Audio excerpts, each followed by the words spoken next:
Okay, folks, welcome to the Unk Woo Show. Once again, we live here, and nope, this ain't a Thursday, but it's a Friday, but that's okay. It's still a good day. It's a good day for some open discussion. It's a good day for some finding out what's good in the hood and all that other good stuff. Of course, when we go to what's good with the hood, there's always another side to the story, so we just want to try to touch bases on some things that's going on in the community. Not just to offset what you see as negative, but just to let you, the viewers, know that we also got something good going on. And we also want to try to see how we can get all of this good bunched up into one circle, one cycle, one cipher, and see how we can move all this to try to get everybody involved. So that's our hope and that's our plan. And today with me, he's no stranger to the Unk Woo Show. Been here many times. He's like an alumni member. It's my dear friend and my brother, Michael McIntyre. Welcome to the show, good brother. Thank you, Dawood, Uncle Woo. It's good to be here tonight. And as you said, we want to always focus on what's good in the hood and always try to put what's good in the hood to combat what's not so good. And like you said, that's always our goal. And so let's do it again. Yes. Once again, it's on. What a lot of people don't know is out there in the world is that we had something going on with our MLK Center and our swimming pool here in Steubenville, Ohio. I'm gonna start with the latter first and then move with the former. Our swimming pool was one of the things on the chopping block to be closed down. Now I ain't gonna get into that much because I got a couple of people, Todd Kelly and the Asante Wives, are gonna come on and talk a little bit more about that since they're involved with it. But to me, I'm gonna say it now, I'm gonna say it again. It's hurtful that these are some of the first things that they think of cutting is thing that affects our youth. That should have been somewhere way down the line. Matter of fact, it shouldn't even cross your mind. But we'll talk about that later. But another issue was they even talked about the MLK Center, which is the Martin Luther King Center, inner city rec center for the children, the youth, after school programs, so on and so forth. Which they did do a whole lot of cutting up there. But once again, I won't talk about that part until I get somebody else on there who was part of it and got affected by it. However, I will talk about they threw a possibility of trying to shut us down, shut the program down, that is. So with me right now is Michael McIntyre, and he's going to tell me a little bit about what they got going on. First of all, he's the CEO of Community Inc., started it, and got it off the ground and rolling. So what we want to do is, they was the ones who brought this up, called the Train 'em Up program, and they do something up at the center. So my first question to you, brother, is what is the purpose of the Train 'em Up Academy? If you'd like to talk a little bit more about the Train 'em Up Academy before you go into it, please feel free. Okay. Well, the Steubenville Community Inc., which is our 501c3 organization, grassroots organization that we started about 13 years ago, that's the 501c3 organization that sponsors many other programs. Yes, I'm going to get to that too. And of course, the Steubenville Tigers is the one that's the most heard of and most seen, more visible. We have some other programs. Hold on. Set mic is off. Okay. Good. I can't hear nothing. My man.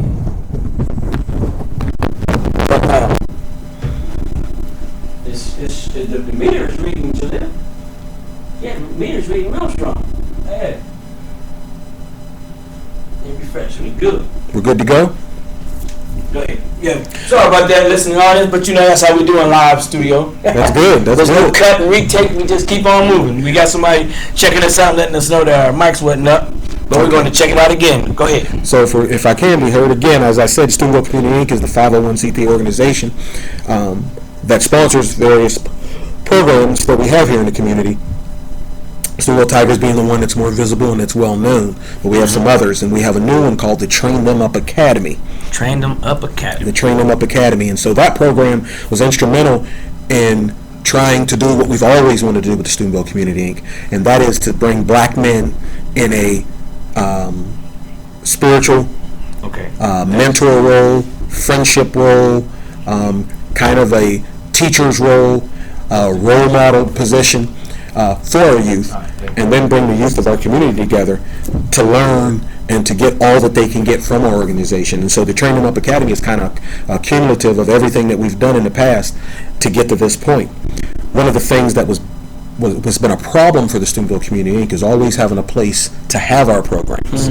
We don't have a building. We're a grassroots organization. As I said, we have no paid employees, and everything we do, we give back into the youth, and because of that, we don't have a lot of resources. Well, sometimes the perfect storm comes, and in this case, what has happened over the years, for whatever reason, City of Steubenville has now gotten to a situation with their numbers that they saw fit to cut recreation. And one of the things they were going to have to do was cut the time that the MLK Center was going to be open, right? Because they couldn't afford to pay staff.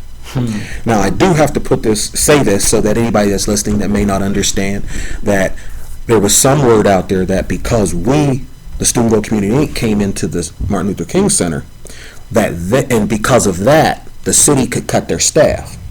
And that's not true. To make it look like y'all was the bad guys. That's 100% not true. What happened was the city council, the city manager decided to cut staff. Yeah, they did that already. And they cut staff. This is I'm not saying it's true or not, but this is the way they said is that the Martin Luther King Center was staffed with part-time employees who were not covered under the union. Right, that's true. And with the union contract from the other employees said that before any union people get laid off, part-timers have to go first. That's true, yeah. And so they started that by laying off all the part-timers. Well, it just so happens that the part-time employees for the city were the employees that staffed the center. So once you get rid of the part-time employees, there's nobody left to staff the center. Yeah. And so because of that, the center was going to be closed. And it was already a done deal, as you said. Yes.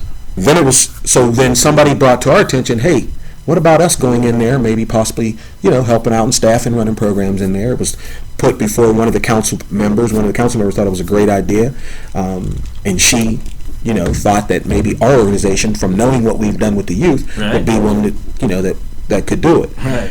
So we sat down and talked with her. She talked with us. She went and did what she had to do. Next thing you know, we were called in. We talked to the rec board. We talked to one of the city council members who's on the rec committee. In turn, talking to the city manager, and we came out with a handshake agreement that we would come and staff the center so that it could stay open for the youth. Okay, when you say staff it, you mean y'all took over the payments now, or what? No, sir. Staff meaning work it. No, I know that, but since you're gonna work it, are you taking over the pay plan that the part-timers had? No, sir. There is no pay. No, that's what I was trying to get to. Volunteerism. That's what I'm trying to get to. Volunteerism. Right. I knew that, but make sure they will understand. I understand. Well, that's a good question, because I'm sure some people may think that. Right. And right. And then also, I'm glad you said that, because I have been told that there are monies out there for nonprofit organizations to access funds, grants, and things of that nature, to get money to be paid. Yes. To do that. Of course. That's another animal. You got to have the resources to even do that. You got to have the time to do that. Yes. Steubenville Community Inc. has always prided themselves with putting most of their time and effort into the kids, along with their personal lives, their own kids, their jobs, and everything else. So again, I just wanted to stipulate that, because no, that's not the case now. There's nobody being paid, and the center was already, quote unquote, closed. Exactly. Because of what we decided to do, the center is now back open for the youth, non-hours. What's the time? So now what we're doing is we're going back and forth. When school was in, we were there every day from 5 to 9 through the week. And on the weekend, Saturday and Sunday, 9 in the morning till 3 p.m. Once school let out, kids' schedules kind of changed. Yes. Our volunteer schedules change a little bit. Vacations, different programs coming. So we kind of had to maybe, squeeze our hours in a little bit, chop our days down. So we're in the process now of negotiating a new contract, a formal contract with the city. And so what we decided to do as a nonprofit organization with volunteers is say, hey, the center is not open right now. We'd like to have it open 7 days a week. Being that we're volunteers, and now that you want us to be in a contract with you, we're going to head back and say, hey, we're going to open it up for 4 days, and 3 days will be to be announced, so to speak. In other words, certain weeks we'll have it open all the days, but we'll guarantee 4 days. Right, exactly. Okay. As we get more volunteers that volunteer to help out, then we can expand. But we don't want to put too much stress on those of us who are the ones that's kind of doing everything. Burn them out. Doing a lot of things. Exactly right. So, again, to make it clear, the Steubenville Community Inc. is in contract now with the city of Steubenville, or in negotiations with the contract, to staff the MLK Center so that it can be open on non-working, or I don't know what hours you would say, but 9 to 5, the city staffs it. Monday through Friday, 9 to 5, the city staffs it. So there's a city employee working at the center 9 to 5.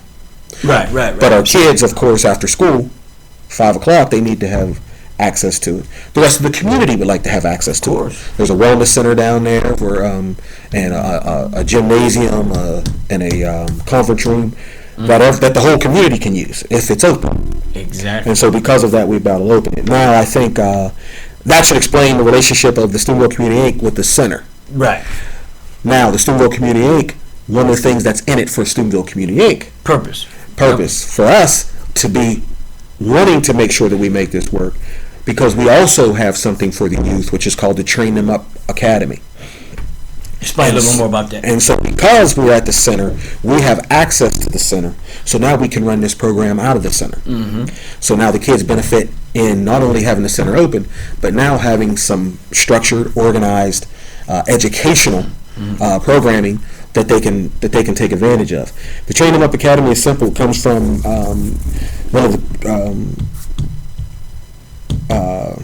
verses in the Bible. Train up a child in the way that he should go, and when he gets old, he shall not depart from it. Okay. And so, basing that on the Word and believing in the Word, we decided to put that to use. We bring in kids, we train them up. And one of the things that we want to do is we want to give them the life tools, the life skills to develop life tools to be productive really in the classroom, but also socially. And in society. And in society, right, socially also. And so what we feel is we want to give the youth, we want to have a program that's going to make them better readers, better writers, better thinkers, have better manners, and understand, know, and exhibit respect and self-respect. Definitely. Those 5 things are life skills. Yes, of course. If they get those, they will develop through those skills tools to be able to take advantage of whatever life has to offer. Right. Those are tools themselves, though. But go ahead. Well, that's true. Yeah. But the reason I call them skills is that, to me, when you're skilled, you can use a tool.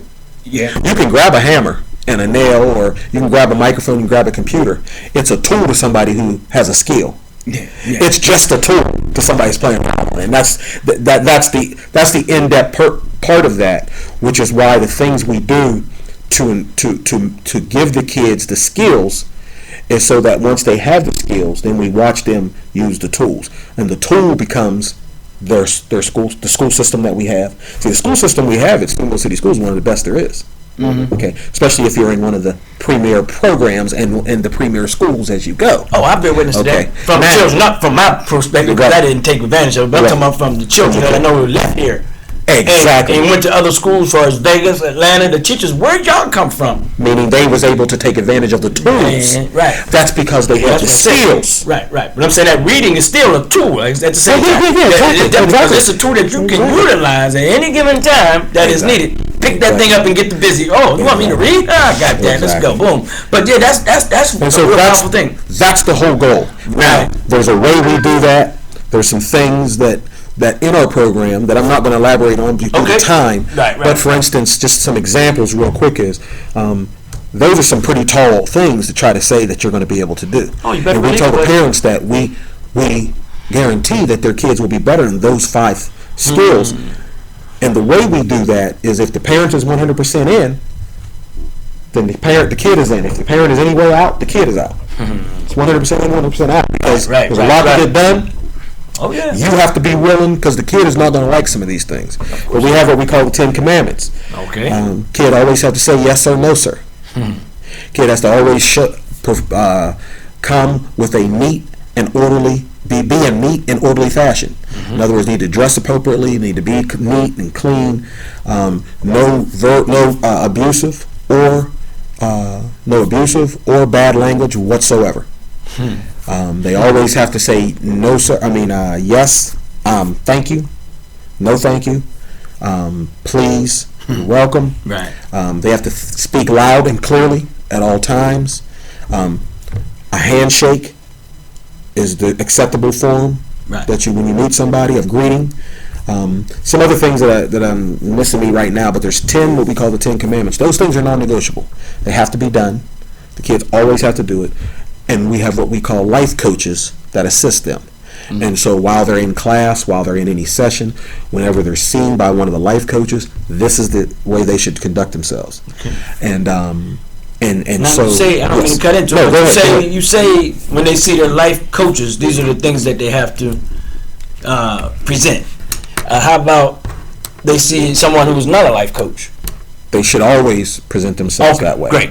Okay. But for instance, if you know that there's a Training Up Academy kid and you know he's a certain way and you see him acting that way, if none of us are around, we don't know that. It's just no different than the parent. Yeah, true. Some kids act well around their parents. Of course. But when they're outside of their parents, they act crazy. Yeah. So my point is that what we're trying to do is be another person that helps the parent. Right. So when I say that when they see us, they need to exhibit that, we tell them they need to do it all the time. Right. Good. Because we're giving them skills that they need to use outside of where we're at. Right. Outside the circle. And for sure when they go to the school system. So when we tell them, we also teach them, that they have to raise their hand to be acknowledged. Mm-hmm. You speak when you're asked to speak. Right. Those things that they can use in the classroom. Sit up we have what we call the session. And one of the ways it works, each kid has a life coach. The life coach responsibility is to take 15 minutes out of a week and teach them something. They might teach them how to find the Unk Woo Show on the computer. Mm-hmm. They might teach them who the councilmen are in the city of Steubenville. They may teach them who the commissioners are. They may teach them where restaurants first came. Where was the first restaurant? They may teach them Black history. They may teach them anything. Yeah. How to tie a tie. Once a week. At the end of that week, they'll come. All of them will come, and they will tell what their life coach taught them. Oh. What everybody in the seats will do is write down 5 points from what that person's teaching them. So they need to listen. Mm-hmm. Be focused. They need to write. They'll need to read, because whatever they're going to teach or tell, they'll need to either use 3x5 cards, they'll have to go on the internet and read. They'll bring paperwork. They may read it. So I like it. Their thinking has to come. Yeah. Because they've heard 30 kids come up and talk about things that they may have never known. Oh, that's how that was made. Mm-hmm. Oh, that's how Master P made all that money. Right. I've heard of him before. Right. Because we know Master P's an old timer now. Some of these kids, they don't know. They know Jay-Z, and they know his son too. As they may say, they don't know the original gangster. But my point is, when somebody tells them that, that's what distribution is about. I've heard that word before, but I never knew how to put it in context of actually what it is. But those are things that the kids. So their thinking will get better. And I'm glad you brought that up. That's my point on that now, because I was hearing you talk about the reading, the writing, so on and so forth, and that's something that's in school. That's something that's at home. But I was wondering, which I always missed seeing, and it's been a big thing on my mind. How about critical thinkers? Have y'all bringing that into the circle of them? Is that one of the elements that they want? Yes. If you look at our plan of development of what we have for the children, you'll see that critical thinking is the most important part of this, really. And how we do that is not nothing that's way out there. You got to be a scholar for critical thinking. Right. Critical thinking is simply, the kid comes in, and we had this discussion. We talk about the pants sagging. Hello. Okay, critical thinking is, why do you sag your pants? Yeah, why? You see the guys in the street, right. Why? And we ask every single kid that. And when you don't know, good question, why? You should never do it. But why do these kids do it without knowing? Because they would do it. Right. And so my point is, let's figure out, because I'm not going to say it's wrong. Okay. Because if you give me a good reason why to do it, you ain't make me do it. But if you can't give me a reason to do it, why are you doing it? You're doing it because you're following somebody. And so is that a good thing or not? That's critical thinking. That's great. Understand why you do something. Give me some information on it. Right. And so that's what we do. So we always question the kid. We ask them to say what. When we talked about speaking up loudly, people speak up loudly when they got something to say or when they know something. When they're lying or don't know what they're talking about, they mumble or everything, or they're embarrassed about what they're talking about. You can't hear them. You teach the kids those kind of things. So again, I could go into that program very deep because it's a deep program. That's good. Well, I'm just glad that you said yes. Critical thinking is part of it. Oh man, a lot of times we bring programs, but even school systems, only ones I see it in is your charter school, for the most part. Right. But our regular school system, no, it's lacking in there. Now, somebody might show me a public school, which is not. But once again, I still don't take away from the dynamic programs that they have here in the Steubenville city schools. I will definitely be one of them. Like I said, I witnessed it firsthand from the reports I've been having from children who left here. Yes. And how the teachers go to the mom and say, where did y'all come from? Right. This child is excelling way past our. Matter of fact, we need to move him up. Yes. Yeah, automatic. And I was like, what? They sound like that? Well, you find that type of teaching and that type of teaching in our school system now, the Steubenville City School System. You find it in the Wells Academy. Oh, yeah. You'll find Wells it. Academy was a bad boy. You'll find it at Harding, and you'll find it at Big Red in the Scholars Program. Right. Now, you don't find it at the level that you would like to see it, or that I would like to see it. Right. But they still get to dabble in that. Okay. Because those are the best of the best. And in order to be the best, you better be a critical thinker. Yeah, you got to be. You know, Yeah. that was supposed to be the difference between liberal arts education and a state school. Right. Now the state school done got that liberal arts mentality of the Right. critical thinking and being able to be multifaceted. Got to you be. know. Have to And be. so that's the other thing about what you do with critical thinking. You start to find out kids' talents.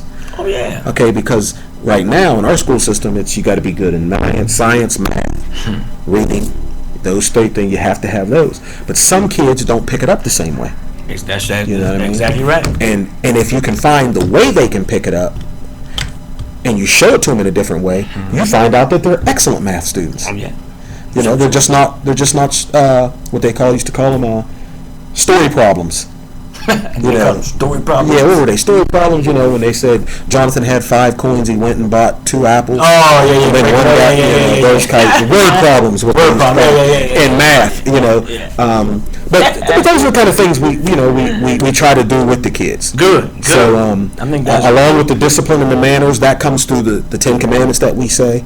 That comes from making them say yes or no, sir, standing up, presenting themselves as what we call them an intelligent young man. That's what you want to purvey yourself at all times. I think you really bunched that all up into the goals Yes. of it. I think so. I mean, because you want them to be A, B, C, and D. So I think you covered the goals, which was my next question. Okay. What is the goal of the program? But I clearly see what you have put it out to be, and that is definitely their critical thinking, and definitely be able to go out to society and think, and able to maneuver, and to be able to pick up tools and utilize them. Yes. From the skills that they're getting. That's great. I got to go here. Okay. I have to go here. What are some of the negative that you have seen out of this program? I mean, we didn't talk about the positive things all day. Let's dibble and dabble in some of the negatives that you might have seen in this year. You know, we've seen some negatives, and what I mean by negatives meaning, you know, when you want to do something, everything sounds good on paper. Oh, Everything yeah. sounds good. You can Sounds talk good the talk. Yeah. You can talk the talk. Sounds real good. And what you want to do, and so when reality hits, you find out, man, you know. and some of the negatives is that I don't think that we really completely understand some of the low levels of reading, some of the writing, Right. the low level that our kids have. You said we don't notice it? I don't think we realize it, no. Yeah. Very seldom do you walk up to a kid and tell them to write you a story. Right. Because one of the first things we did on the first day is we had about 45 questions that we asked the kid to answer. What is God? Do you believe in God? Have you ever been in a fight? What's your favorite animal? What do you want to be when you grow up? If you were to go to Florida right now, would you be traveling north, south, east, or west? And they wrote these answers out. And so, you know, you seeing that, and you're talking about 11-year-old kids, 10-year-old kids, and there's a lot of work to be done, you know. Yes. When you read that, there's a lot of work to be done. Yes. And so that's a negative because of the great school system that we just talked about. Yeah. And those are things that more of the community needs to be aware of. You know, when they talk about parents need to be more involved with their kids, they need to go to PTA. Yeah. I think the community needs to go to more PTA meetings. I think the community needs to be aware of what our kids are learning or not learning. And you know what? You Go ahead. make a great point. Cincinnati, for example, and me and my ex-wife was a part of it. Okay. It's called the LCD. DM or something like that. It was local communities, and that's just what you said. We had a program that community members, you didn't have no children, okay, but we still want you here at this program. It wasn't PTA, it was called something. We had our own program, right? And you're absolutely right. It was a powerful and it's a dynamic program, because now you get to see people coming from the community. What's your position in the community? Well, I'm just a layman in the community. Well, I'm this in the community. I'm a mover and shaker in the community. I'm an activist. I'm this. Everybody, all these people was coming to this meeting, right? And I was blew away. I was like, wow, I never seen this before. Yeah. But you're right. That is something dynamic and beyond PTA, because, for example, PTAs is not even of a factor. I don't think it's sad to say that, but we need them. But it's just, I seen something very funny, and I had to post it one day. It showed a picture of all the parents in line for Black Friday, and then on the bottom they showed a picture of the PTA meeting. It was one or two people, but that line at that Black Friday Walmart wrapped around the building. True reality in our community. Yeah. True reality. So, and I think that that's, in some ways, I know exactly what they're trying to say on that. But in some ways, that's kind of unfair. Because explain that? There's never ever been that kind of line at the PTA meeting. Right. As opposed to Black Friday. Right. But how is that unfair? Well, I say that because we're talking about how our kids are today. Yeah. I don't think our kids has ever been in this state before. We've always had kids who didn't do well, but education is, to me, it's not getting better in our community. It's getting worse. There's less kids graduating. Okay, I'm saying the unfair part is that they actually will show that comparison? Yeah, because my point is, you can do statistics and see what kids are learning better and what kids are not learning better. You'll see white kids are learning at a far better, graduating at a far higher rate. But yet and still, when you see that line for Black Friday, there's going to be a lot of white folks in that line, and when you see the PTA, there's not going to be as many white folks at the PTA. What I'm saying is that it's kind of anecdotal, but the point is correct, because what I'm saying is it should be that kind of line now. Yeah, in PTA. Because we're in trouble. But it should have been even if we're not in trouble. Well, this is true, but what I'm saying is, let me give you, I always, and some people get mad at me, sometimes I always do analogies. I do too, so I love analogies. Okay, good. Do we vote enough?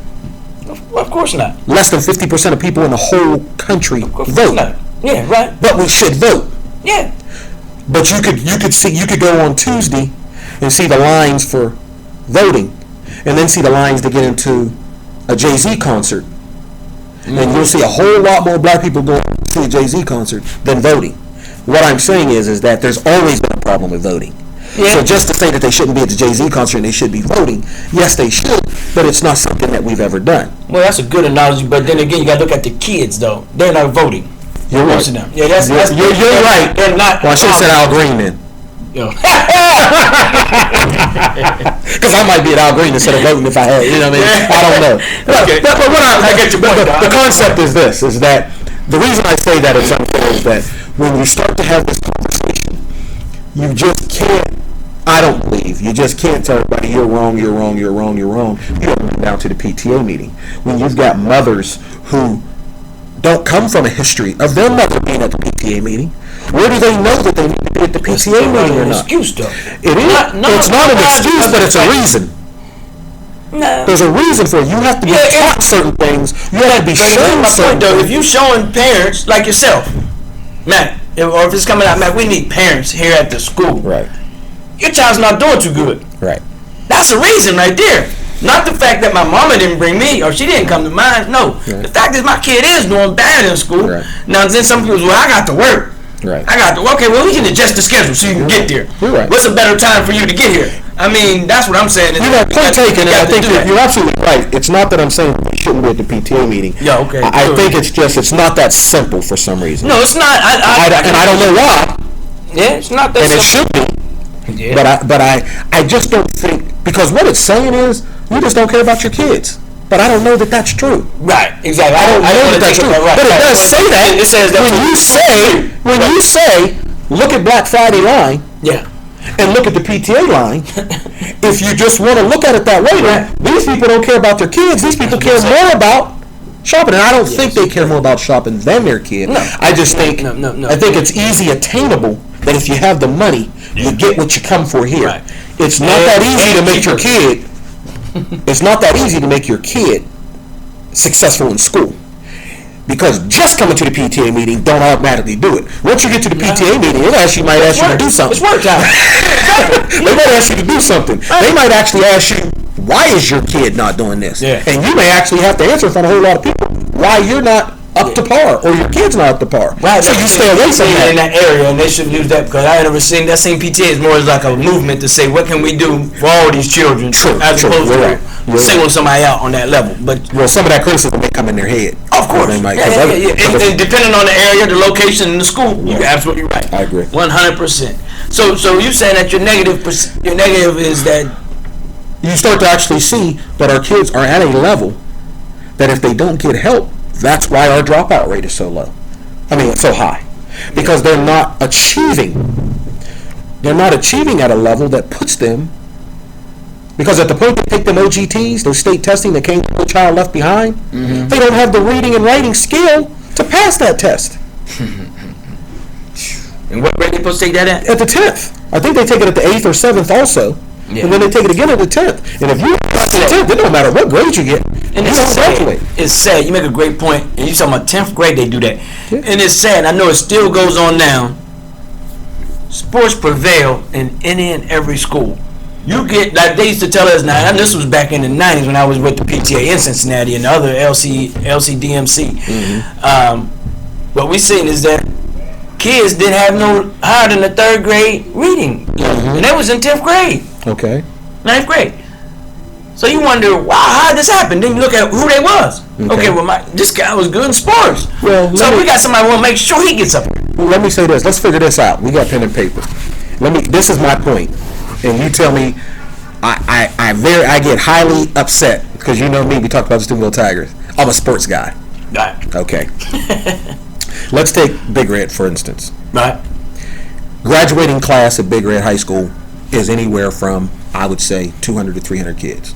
Okay. Usually around 250 or more. Let's go with 250. Fair? Fair. How many kids you think are on the football team? Out of there? Yeah. Out of that one class. So you're talking about all seniors or all juniors or whatever.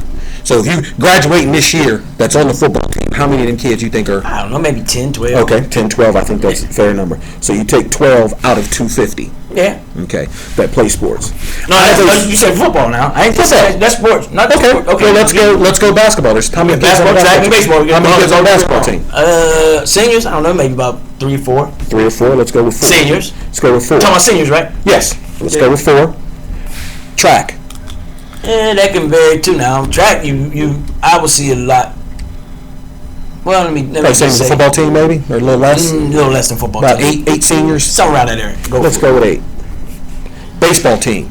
You've got about 20 kids on the baseball team. That's all. Yeah, about 20, 21. I might be wrong, but maybe 3 or 4. Okay, let's go 5. Okay.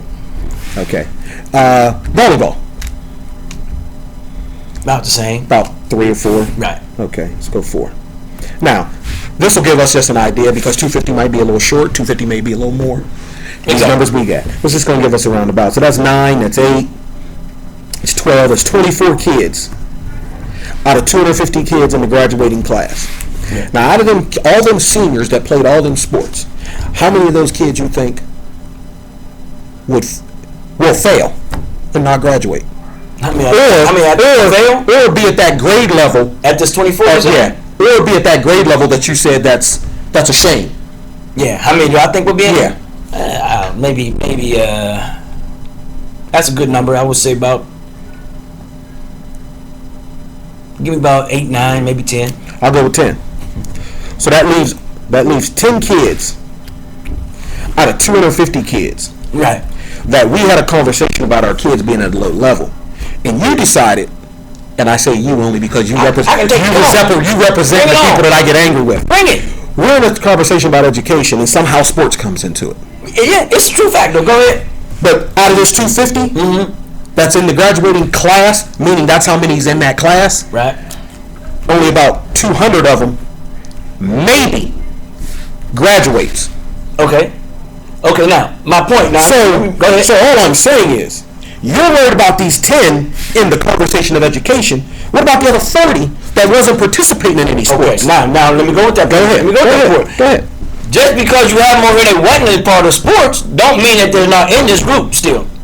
Why would they be in that group? If we just said they're not in that group. No, I didn't say. No, hold on. I'm not saying all of your sports players. I understand. Don't get that. Don't put in that part. I'm just saying, sports players do get passed through, and that's a known fact. Okay, hold on now. And you said what about these other 200 right here? No, the other 50, the other 40, because we're saying I said only 200 will probably graduate and maybe should graduate.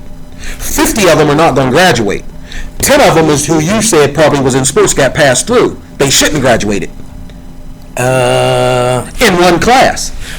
This is my only point. Is what I'm saying is that we need to work, because if everybody else graduated and it was only 10 kids who was in sports, nobody would care.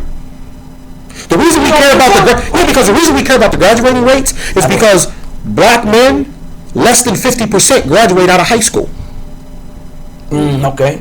So if you're in Columbus and there's 500 kids that graduated and 250 were black, so there's another 250 that dropped out sometime before senior year. Let me ask you a question. What is your problem with that number that I threw out? What is your problem with that? The problem? No. That makes you the angry black man about that. Because it's insignificant. Now, let me what I mean by insignificant is. I just bring it up as an example. Now, there might be still some in this group right here that's still at that level. But you know there's a whole lot of them. Okay, that's my point. Now, I just use the data as an example. Why? Because I know that they get pushed through. Now, these are right here, They can cheat their way through. Who am I speaking about? I was one of them. Exactly. And they didn't have me as a sports legend that got me through. No, I was just one of the ones who knew how to manipulate the system. And I understand that. Yes. And my only point is that what happens to these kids that got pushed through, but they shouldn't have graduated, but they got pushed through because they played sports. Well, hold on. Out of that 10, 2 of them actually went to school to play football and actually got through and ended up understanding that they needed an education. 2 of them. Without sports, they just become this group that we ain't talking about because there's nothing attached to them. These kids was only talked about because sports was attached to them. I'm talking about all of them though, but I'm still using sports as someone who gets their special. Why did you use the band? I've never heard the band used. I've never heard that. Well, why we care about football?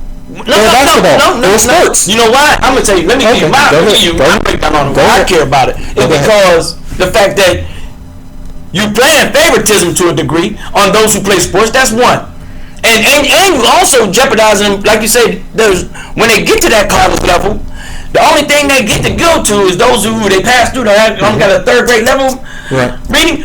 Only thing they know is where's the party at, and where's my person who's gonna help me through school. And then they go through college like that. Now, the first thing happens to them when they get hurt, where they at? And I understand that. Okay, so that's my biggest gripe about I agree about the sports part. The only thing I'm saying about that is that I wish they can read more. If you suspend them from the team and you don't allow them no, listen, because my point is this. The point is that they're not educated and they're not getting education for whatever reason. What I'm saying is the only reason that we're still talking about them during the day of graduation is because of sports. If it wasn't for sports, we wouldn't be talking about them. We'd be talking about them why are they in jail. Okay, so that's my point though. So it's still the same thing. So what I'm saying is let's talk about the 40 in jail instead of the 10. No, let's talk about all the way through there. All of them. That's true. That's my. But let's not leave them out. But there was 10% out of the 100% that you decided to bring up first. Okay, and that why? I say a lot of people. Because let me just say this. Ask me why I did that. Why? Okay, because of the fact I just named. They go into another area where they are expected to excel, and they get in there and fail. So let me ask you this. And here's my point, though. Here's my point. And it is a shameful thing to me because the system just used them for sports. Okay. To me, that's how I feel about it. Now, that is my anger issue of it. And because when they go to college and they get to doing what they doing, I ain't got no coaching system and the school system. I don't care no more. So yes, that's my biggest gripe about the sports ones that they get through there, and they come back home and then they go join the ones who is going back to the corners and going right into the jail or going to death. But so those people they joined didn't even get the opportunity to get to somewhere that you might be at the point where you can change your life around. Okay, so you may be able to get a which one is tutor. right, which one is wrong? I don't think, well, again, it wasn't about what's right or wrong. It was about the emphasis. Because my point is this. I put the emphasis on. Let me tell you this. Harvard University. Some smart people there. It's considered one of the, it's just got excellent. Howard, Morehouse. Okay, again. Duke. Okay. Do you know every single one of them programs who are ultimately about academics? And the brightest and the best come out of theirs? They all got sports teams. Of course. Yeah, I mean. So this is my point. When you're talking about education and getting it, not getting it, performing, not performing it, sports has absolutely nothing to do with it. It just has nothing to do with the conversation of education. Oh, yes, it does. Because my only point is, come on, let's get naive now. Hold on, let's not get naive. We play naive because to say sports has nothing to do with it. Not nothing. Here's my point. Yes, it does. To a degree, because they getting pushed through. I'm saying. Now, the other ones who So you're saying they're getting pushed through, so they're getting an education? No, they're not getting. They're not getting an education. Right. And the kids that don't play sports aren't getting pushed through. Right? No, hold. They are manipulating the system. Some of them. Yeah, but my point is, they're not getting. But they're not all the way pushed through. But they're selling out. Well, let's say the ones that are selling out. This is my point. But all I'm saying is, so is the one that got pushed through, and the one that didn't go through because they weren't in sports, but they still not learning and they drop out. Okay, what about it? Who's better off? The one that's on the sports side. And so you don't want them to be better off. See, you're missing the point. I understand your point. I'm just trying to figure out how you said I don't want them to do better. No, you said I do not want them to do better. No, right. Check that mentality when you see it. Yeah, what about this mentality? Check that too. But I'm saying, check it. You're getting fit. But I'm saying, here's my point, and you got to agree with it. You can't be naive. Okay, I'm not. You cannot say that the favoritism is not being played. But we weren't talking about favoritism. No, that's saying because the favoritism is being played. Hold on, and without education. That's what I'm saying. It's being played without education because your talent is so good. I'm gonna get you through here. So you're not gonna get educated. Understand that. And these people are being told. We don't care about you. They're not getting told nothing. Yeah, we don't care about you. It don't matter, right? And so my only point is, your argument is for people who are cared for. No, yeah, to a degree. Just because they can perform. No, and they're forgotten about. That's once they finish being used. That's the way you drew the picture. Now let me give you the picture. Okay, go ahead. Here's the picture. I hope you get it this time. Okay, all right. These guys right here, let's educate them. Let's not push them through just like you're doing, just like these ones that you don't care about. Show some care for these ones too, and these, but show them for both. But and this is my only point is, I agree with you right there. You saying let's educate these? No, educate them all. Educate them all. I'm saying, so but there's 10 of them, and there's 30 of these. I don't care if it was one of them. Still, no, you care. Because they were sports people who got pushed through. No, you're missing that one. No, I'm saying I care. Yeah, I care that they get educated. I don't care that they got pushed through. See, so let's do it this way. See if you understand this. There's 50 people out there, and they're all rowdy. And I say, look at them black people out there all rowdy. And there's only 10 black people out there out of the 50. Do you think there'd be something wrong with me picking out just the black people? Brother, listen, I'm just asking you. No, yeah, something would be wrong with you for that. So whatever your mentality is about me saying that about those blacks, and there's 30 other white people. So you make this black and white issue now. No. To me, you just did. Okay, let's say there's because these sports players are even white that's going through there like that. Let somebody say that there's a whole bunch of fruit out there making trouble, and there's 10 apples and 40 oranges.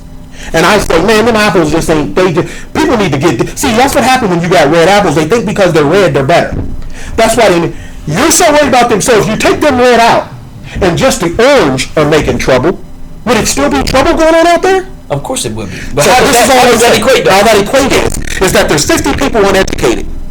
And when we're talking about educated, you decided to talk about the kids in sports. No, at this point, and I understand. At this point, as I said before, at this point in time, I do. I say why you're going to fit in for a lot of other people who say that. Your reasoning for saying it may be more pure, and you may care about all 50. Of course, I do. Those people, the point they're making is they're jealous. And they think that somebody that they don't like is being put on this pedestal in front of them. Yeah, right. When they're dumb.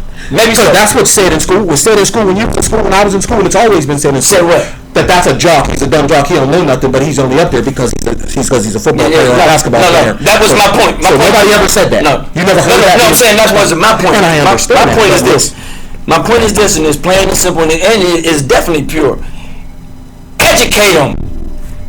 Don't use them and abuse them. To me, they're getting used and abused. That's my point. And again, you're right. That's the only point I'm making. It's not the fact that I'm putting them out because they're good at sports. But the only problem with your point was, your point was inside of talking about everybody. And all of our kids not having an education.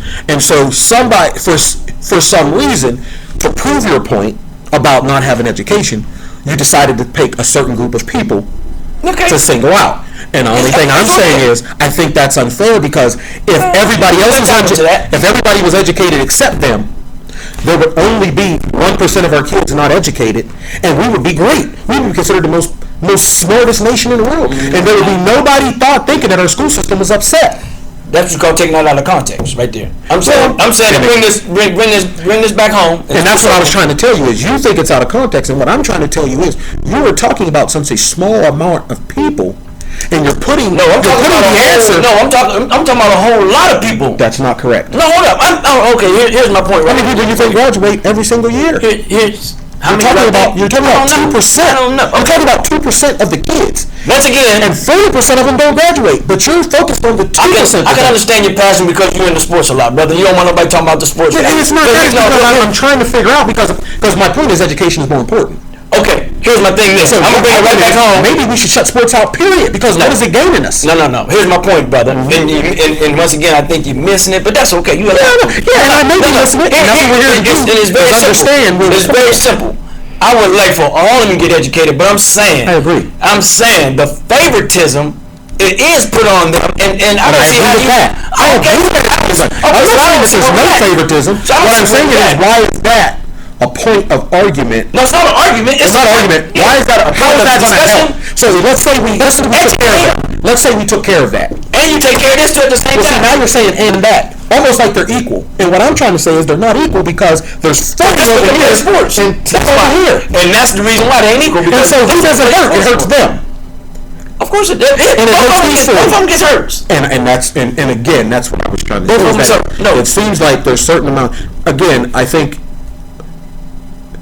the complexion. And you know what happens? The reason I say that is that what do you know who get hurt the most though? We stop short of actually doing what's supposed to be done because you're able to articulate the answer for them 10. And you articulate the answer by saying they're pushing them through. They need to do this. Now let's say sad reality. And let's say that they stop doing what you said tomorrow. Okay. Now what would the dialogue be? Because we would still have 37% of the kids are not graduating. So now what do? Get back to the basics. Get these children taught at that third grade level and start pushing them through. Exactly. And if we'd have done that with them, it wouldn't matter whether they played sports or not because you're talking about kids that don't play sports. I chose to take it out that box and put on the sports because of the fact, you know why? Because I done seen too many go there. And that's a hurtful fact. I done seen too many of these ones over here go there. And they don't get it. This here is a given to me. I already see that. Right. I see that happening. And these are the ones, I don't care what you think about it, but these ones are not cared for. I agree. Okay then, so why is it? No, only stay on them. We don't even need to talk about the other 10. No, we need to talk about both of them. And they got a chance. Mac, we need to talk about both of them. But hold on. They still got a chance. Because even though they should be here. They got a chance. Because this is what I look at. I look at this. They both got a chance. I look at it. This is how I look at it. So, I look at it as because of sports, they get a longer chance to turn themselves around or somebody to come in and get to them. Maybe. These kids don't because there's nothing else nobody's looking at. If we were let me just say this. If we were in New York, we might have this same thing that people say about some of the performing arts schools. I'm going to show you. And they say them kids ain't real smart. They just go over there and think they're going to become. Hold on. Okay, they think they're going to become on Broadway or think they're going to go out to become a TV star, and they're not. And then they get out of that performing arts school and they don't know how to read or write. Because all they want to do is because they think that. That's what they may say up and around that area. Right. We don't have that situation here. What we have is Big Red football. What we have is Big Red basketball. Well, this is not local what I'm talking about. This is all over the place. I know that. Oh, okay. Yeah. But what I'm saying is, well, this is my point. No. There is no. You don't think that might be a discussion of kids that go to performing arts schools? Of course it probably is. Just go to that school? Of course it is. So what I'm saying is, that's not all over because we don't have no performing arts school here. No, but wherever it's at, it's an issue. That's what I'm saying. So not all over, but it's still and it's still bunches in that same group of being highly excelled in what you are in that school. Right. That's what I'm saying. So it's still a bunch. Now my point is that these over here that you talk about, these will have a better chance. Mm-hmm. Not necessarily always, because this one go first year and get knocked off. We're not necessarily a better chance, but a chance. Okay, and this one still has a chance. You know why? It's been proven. People ain't make it through 3rd grade. They ain't make it through 7th grade. And did beautiful things in society. And I agree with that. Yeah, but not because somebody pushed them through. No, it's because they just had to do it on their own. Right, they chose. And whatever time they chose was a good thing. These have a lot, they're being pushed through, and so they have a lot better chance that somebody can get to them or that they can change, and motivation. Yeah, because to a degree. And again, we done seen plenty. Yeah, see, we can argue this all night because reason being because as you can show me 10 that made it, I guarantee I can show you 10 who didn't that were on that same route. And again, that got pushed through. And that wasn't my point. And I agree. You're right. Yeah. My point is more on the numbers. My point is the numbers. It's not the people. It's not the specific situations. It's that there's only 10 of them, and so that's still. But hold on. So that gets brought up. Hold up. So what? It don't matter. But here's my point. But do you think that's okay? It's not okay. Okay, then so why is it an issue then? Because it's brought up. Well, because it's not okay for them, it's not okay for the others. My only point is, what I'm saying is it's not okay, but if we was able to fix the others and we couldn't fix that, I would be fine. In other words, if 9 out of every 10 kids graduated, if 9 out of every 10 kids graduated, I would be fine with it if I knew that what we had was 6 out of every kids that graduated. That's good. The only reason I don't is because of the intention. No, it's because the intention. And I agree, but that's what I'm talking about now. And it's not about sports though all the time. I just do that up because I know I always focus on this one. If you ever seen anything that we did Basic Circle, we never went for the highly educated ones. Well, ours was always inner city kids. Always. Because we want them to come up. And again, I preface this. You're sitting in for other people. Okay, well, you're not sitting in for you. Yeah, no. If we start breaking ourselves down on what we believe in, as I said, I'm a sports person, but if it's the point that if we got rid of education, if we got rid of sports, education would be better, I would be for getting rid of sports. So I never used that one as my point. Well, no, what I'm just telling you is that we could get into what we personally believe. Mm-hmm. I was representing what I hear a lot from what you just said. We were talking about education, sports got brought into it. Whatever your reason for bringing it into it was your reasoning. I wanted to use that as it happens all the time. We're talking about an issue that covers everybody. Like you said, it covers everybody who's not getting it. That's right. They go at 30, but people decide to really focus. They'll go to the say, nobody decides to say, let me see how many kids down there that's not going to school and they're not getting education. That would be someone's concern too. Who has that concern? It should be everybody's concern. It should be, but you know that ain't. That's like my concern. Everybody should be a PTA, but they're not. Exactly. Okay, so you said you should. That's why I said it's not you. Yeah, that's why I said it's not you. No, I know it's not me. You're filling in. You have to represent those. Well, no, I don't have to, but I'm just. No, what I'm saying, if we're going to have this debate and maybe come to some type of at least agreement to disagree, or at least understand where each other's at. You still got to be that guy. You still have a pet peeve about it, and I still have a pet peeve about it, but we both understand education. Let me tell you another reason why it hits hard to me. I got 111 kids, I told you, playing football. Another 40 playing cheerleading. And they tell me, why are you worried about them playing sports and not their education?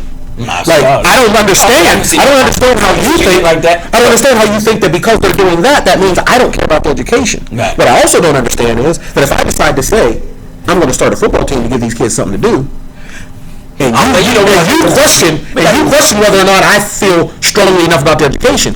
But you do. I feel you on that one. But you do. What should you be doing? No, right, exactly. You should be doing something.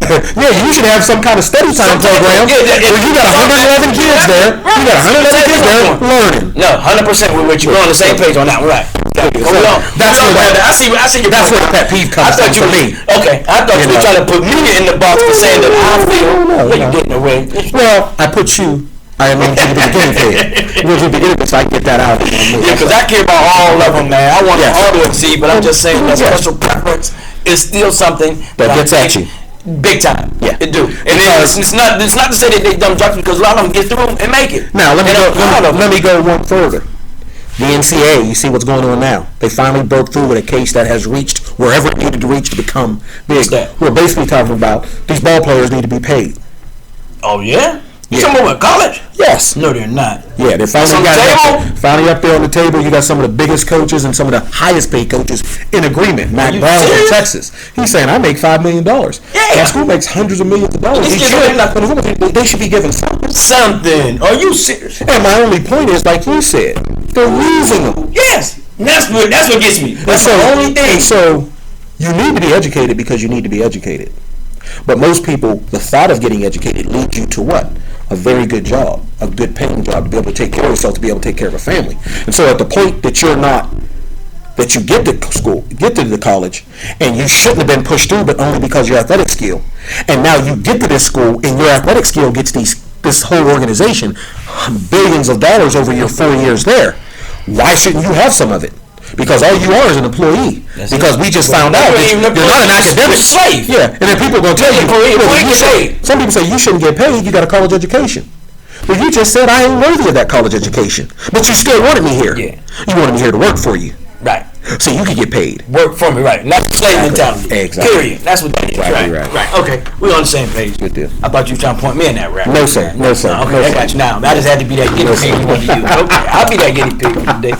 But let it be clear, Uncle Woo wants all them youth to excel to the best of their ability. Exactly. But I just have a thing about the ones who do go through there and come out being pushed through, and then now the ones that excel, I love it. But the ones who don't, I think that's what gets me more, because I got to see them back home or back in the streets doing the norm. And I'm like, God damn, remember how many Big Red hold stadium? 10,000. Yeah, you got 5,000 people rooting and roaring for you every game.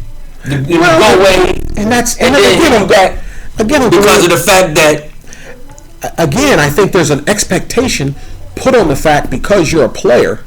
It shouldn't be. That when you find out that player doesn't have a certain skill, it's kind of like, well, wait, you're supposed to be this. If you're not, there's something wrong. Because I think those other 50 or 40, I think there's something wrong with the teachers for letting them get that way.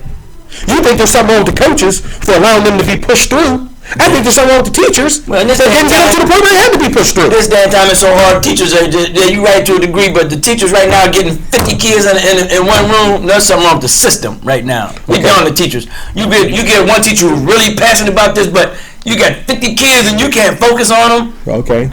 There's a system that need to come in. Then quit or strike. No. I mean, how? I mean, no. There's a system that need to be put in place. Okay, let's help split this class down. Then get rid of football. What's football got to do with it? My point is, because you're saying no. Listen, I'm saying for you went to the school now. We ain't on school. I understand that. We talking about the teachers. You saying them. Now I'm just saying this to say that break that class down or do something. Find out what's the problem and then break it down to help. Right. And all I'm just trying to, like we was talking before, I'm just saying it how it is. Right. You're mad with these that gets pushed through. Who not you mad at? You're not mad at them, but you're mad at the people who push them through. No, not mad either. You're mad at the people that use them.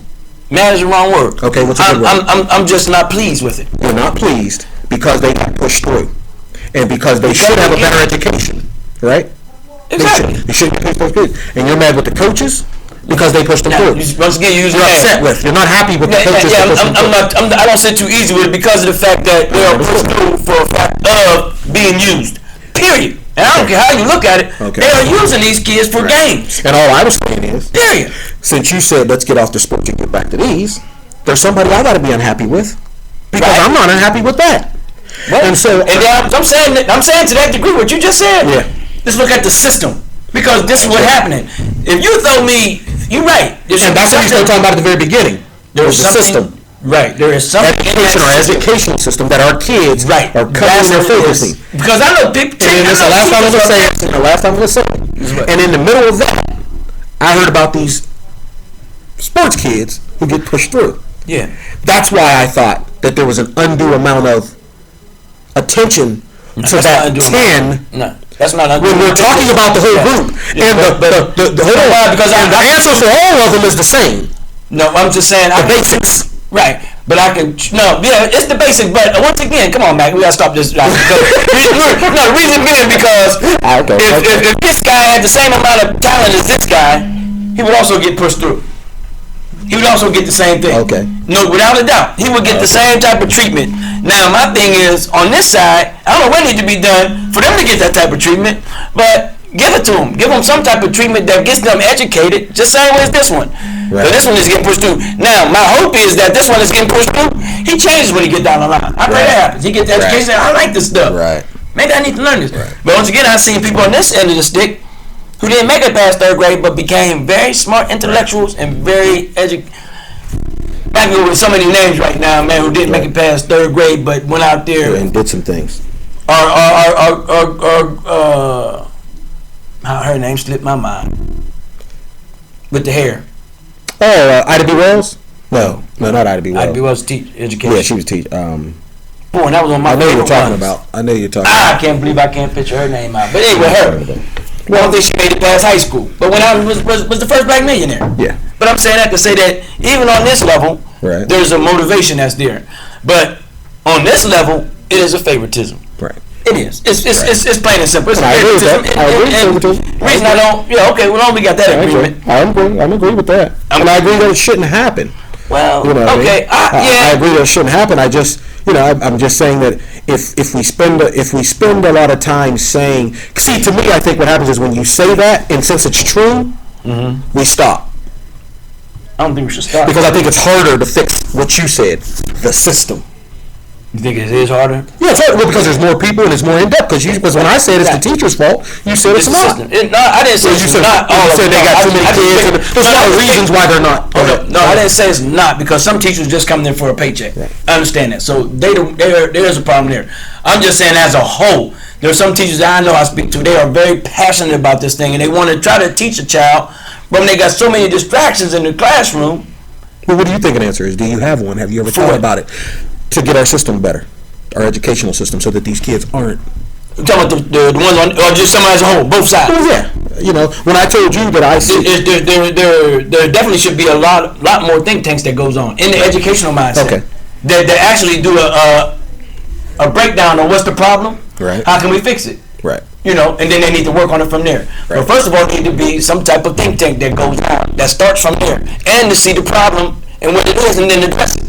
But if they're not addressing it, they're trying to change it, then it's not going to get any better. Exactly. So now for me, I'm not in that system. How much did you follow that, I forget her last name now, is it Cho, that this down in D.C., that superintendent they hired, and they wanted her to come in and change D.C. schools, they were so bad, and she started firing a lot of the teachers. You don't remember that? No. And then they made the movie Waiting for Superman. They had the what? The movie Waiting for Superman. You never seen that movie either? It was about charter schools and how... Come on in. Oh, I think. I'm sorry. They guys, I'm opening it up. Go ahead. That might be my ride. Oh, okay. Go ahead. This is live, right? Yeah, it's live. I just wanted to make sure that we understand that Uncle Woo is not angry at nobody. Uncle Woo is just saying there's a particular that's going on, and that particular thing that's going on is that we're gonna pick and choose. But we're gonna go right back with my man Mac without us with the long debates. Hey, love. We're gonna go right back to our regularly scheduled program. Okay, bro. Let's get back to this point. Can I say one thing before we start back? It depends. Now, if you're gonna start something up, we're gonna keep. We're not gonna start nothing up. You said we got to talk about what's good in the hood. Right. My daughter's here, and she's got a 3.9. She's gonna be a senior. She's looking at Georgetown, Howard University. 3.9. Great young lady. Yeah. Proud of her. Yes. And so I had to do what they call a shout out. That's right. So we got some of it's going good. And I was going to say that too. I'm going to do it at the end, but since you brought my segue in, I'll go with it real quick before I go back to this. I commend y'all for being that type of parent. No. It is. You and your wife both.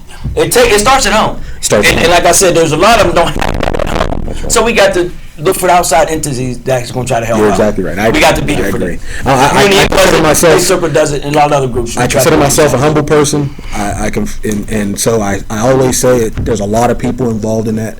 I just feel blessed. Yeah, you better count that blessing. I just feel blessed. So, yes, congratulations to her. I don't know what the answer is, because if I knew the whole answer, I'd be trying to give it. Which we are. Some of the answers are the skills. You know what I mean? What I do with my kids is, as long as I know I've put what's supposed to put in them, whatever happens. Yeah, my parents did that too. We talked about the not straight, but they got them seeds. There you go. That's right, buddy. They bound one day. It's bound to sprout and bring them back. Back on point. Because we talked about the Martin Luther King Center. We talked about the situation with the pool. Well, we didn't talk about. Okay, go ahead. You had mentioned that originally, and you know. All this is what's going on now. We have violence in the streets. We have our kids not there. It's the fruit of the cuts and the disrespect of recreation. You talked about, for some reason, they had in their minds.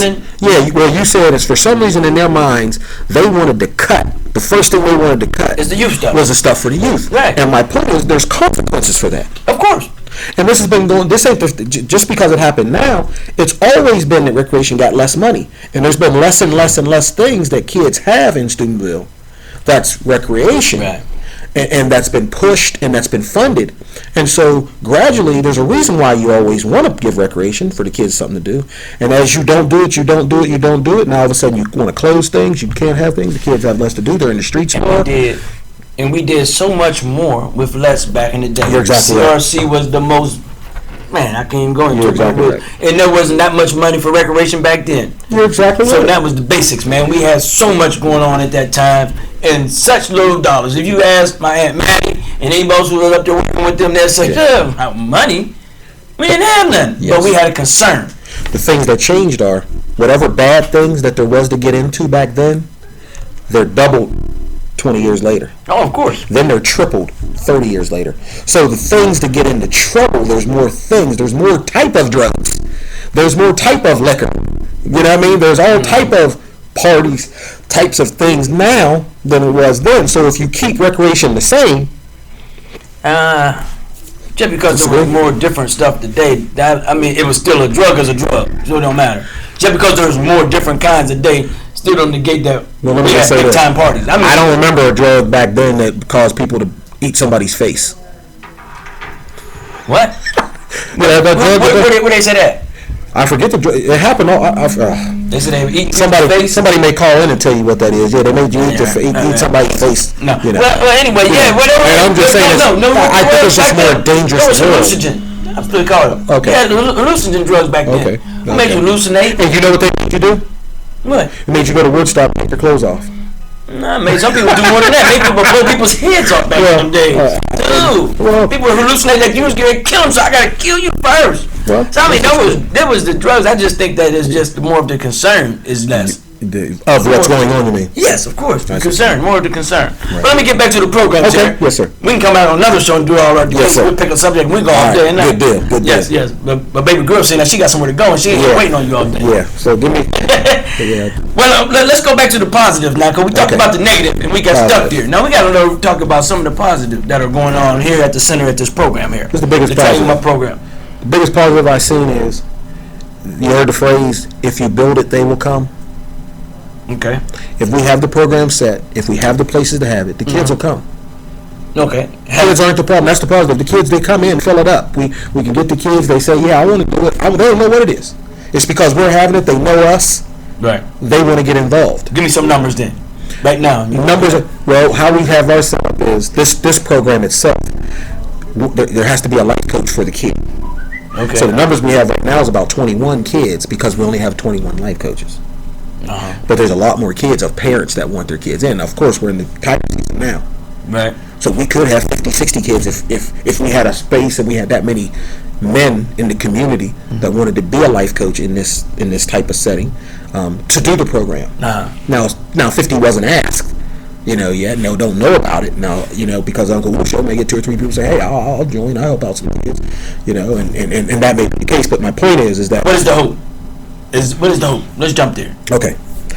The hope is for the men in the community to stand up and be leaders and serve the youth in everything that we do. Right. In the Train Them Up Academy, it's to be a life coach for a young man and allow the system to give these young men the skills that they need so that they can get the tools that they're going to need and be able to use them to be able to take advantage of everything that life has to offer. And the critical thinking, step up. and critical thinking, so that they understand that there are more choices. You have to know that the choices are there. You got to be able to seek the choices. But if you're not prepared, right, you can't go there. Right. That's true. You can't go learn piano if you don't know how to sit down and shut up. Of course. You can't go in the classroom and learn something if you don't know how to sit down and shut up. You just can't. Because nobody's going to sit there and spend all their time on teaching you how to sit down and shut up. So that's one of the things we teach. Sit down and shut up and listen. And you don't speak unless you're spoken to. You raise your hand to be acknowledged. And when you do that, you garner respect. Not only that, you have respect. You learn that you respect people who speak it. And you take your turn.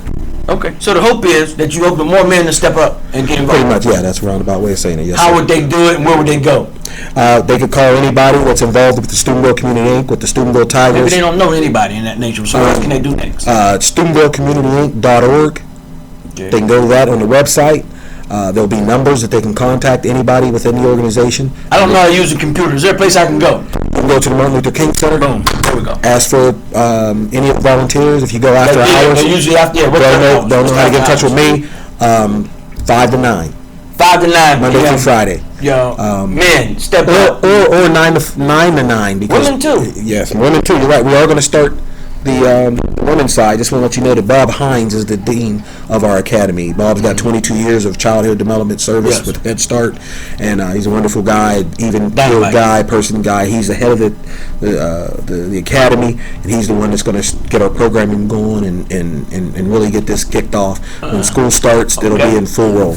You said, when school starts? Yeah, we're still going, but what happens is we're working with the city to make sure that the hours are the same so that we can coordinate the program with the hours. And so we're just doing a little bit of logistics right now. If you city officials is watching this here, let me tell you something. Please let this keep going. Don't try none of that trickery stuff where you got that y'all being behind closed doors to fear of a positive result. Let it move, because I'm just being real with it. You ain't got to say that I will. Certain times they see it moving so good that we can't let this keep going. I'll say it too. I mean, no matter me. Right now, the relationship has been great. It was one of the city council members, Angie Suggs, I'll say it, who basically pushed for us to be able to get this done. It's been another one of the city council members who's on the recreation board who also was all for it. The city manager was for it. I've had the first meeting with the mayor. He was positive. He basically said, we thank you for coming in and helping the city out. And we like the program that you said that you're instituting there. We got to get in contract. You outline what you can do, and so my point is, I take him for his word until I don't. Right. You know what I mean? Right now he's been that way, and they've been that way. But if they don't, I'll let you know, and we can be saying just what you said. That's right. Yeah. Let me know because everything's out. We got to be open. Yes, you're right. We got to be because if we don't, they'll do them closed door meetings and try to make something happen, and we'd be like, God dang, they did it again. Yes, sir. Yes.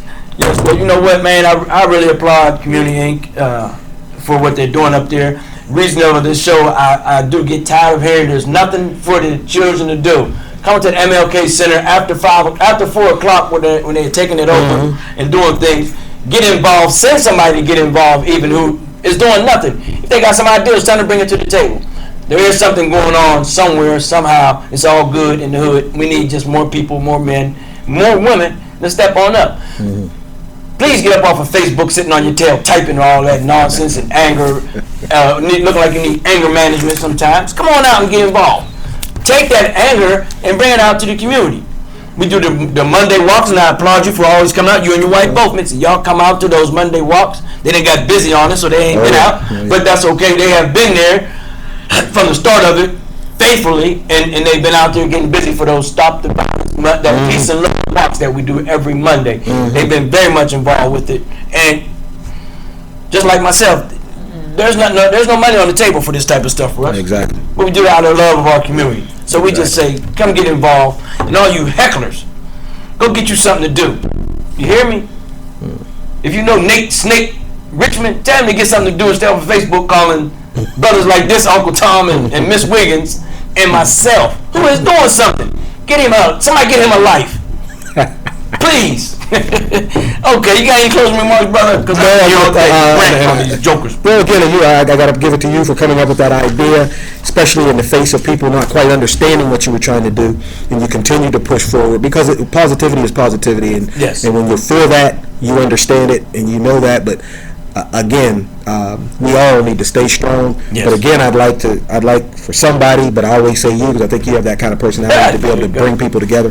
We need to have that think tank that you talked about. Oh, it's coming up. We need to have that think tank. We need to come to the table, not let us, just like me and you just did. Yeah. Like there's nothing that we're talking about that interferes with us. Right. Because our goal is always the same. We may get there in a different way. We may have our pet peeves, but we have to leave this place saying we're still on the same goal page, because that's the only way we're going to come up with that answer. So I thank you for having me today, and I appreciate the Unk Woo Show. And thank you for being here. We thank you, brother, because like you said, the think tank is coming. We're going to bring a panel, but like we did before. Yes, sir. But we're coming up here looking for some real results this time, and not just no flowery stuff in the sky. I agree. Thank you very kindly, brother. Once again, it's on. Thank you. I think. Yes, sir. Thank you all for checking. Alrighty. I don't have no producers no more, so I got to do all the stuff myself. You can handle it. Hey, you got to get Jasmine down here. Get these girls down here.